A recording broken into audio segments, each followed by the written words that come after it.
আপনারা দেখছেন news now, খবরের নতুন ভাষা। সাবরু মহকুমা শাসক অফিসের সামনে রবিবার তীব্র উত্তেজনা ছড়িয়ে পড়ে।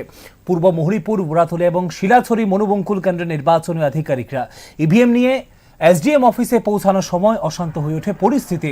অভিযোগ, সেই সময় তিপ্রামথার কিছু কর্মী একটি বাসে হামলার চেষ্টা করে। ঘটনাকে কেন্দ্র করে এলাকায় চাঞ্চল্য ছড়ায় এবং দ্রুত উত্তপ্ত হয়ে ওঠে পরিস্থিতি নিয়ন্ত্রণে আনতে লাঠিচার্জ করে আইন শৃঙ্খলা রক্ষায় মোতায়েন পুলিশ বাহিনী। ঘটনাস্থলে অতিরিক্ত পুলিশ বাহিনী মোতায়েন করা হয়েছে এবং ইভিএম নিরাপত্তার সঙ্গে নির্দিষ্ট স্থানে পৌঁছে দেওয়া হয়েছে বলে জানিয়েছে প্রশাসন।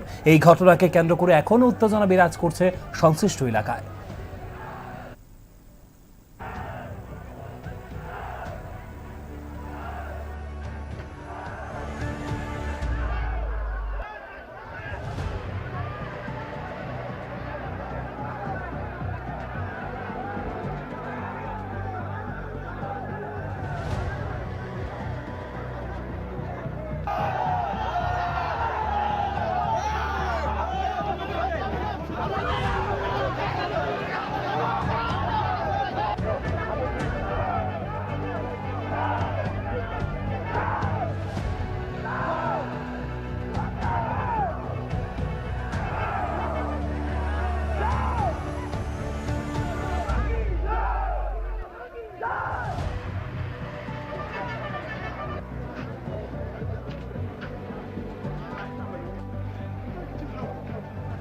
Hey, Paul, lass ihn nicht, Paul.